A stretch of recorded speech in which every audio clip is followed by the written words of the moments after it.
Fähim paýhasymany magtymly Praga ýelenä Türkmen Döwlet Beden Terbiýe we Sport Institutyna berkarar döwletiň täze ýamynyň galkynşy döwründe olimpiýa hereketi rowajlyny ýaratly.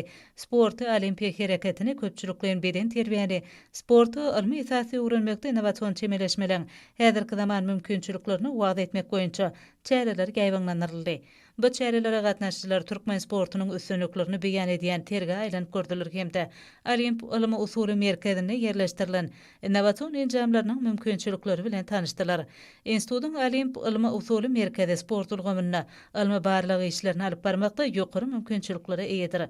Olimpiya we Paralimpiya oýunlaryna beýleki halkara ýarışlaryna Türkmenistanyň milli ýygyny toparlaryna ilmi esasy taýýarlamak maksatnamasy Türkmen sportunyň halkara awryny ösürmek üçin töredilen şertlerden, innowasion tehnologiýalardan netijeli peýdalanyp, ýokary derejeli turgunlyň beden mümkinçiliklerini tapgyrlayan taýýarlyk görkezçilerini ilmi esasy öwrenmekde ýordamyda münasip wekilçilik etjek, tejribeli turgunlyň halkara ýarışlaryna üstünlikli çykyş etmeklerini gazanmakda milli tejribe toplanýarly.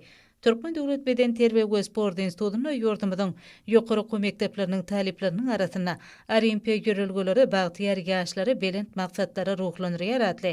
Sportyň voleybol, futsal, basketbol, tenis görnüşleri boýunça sport ýarışlary uly ruh bilentligi betlenli.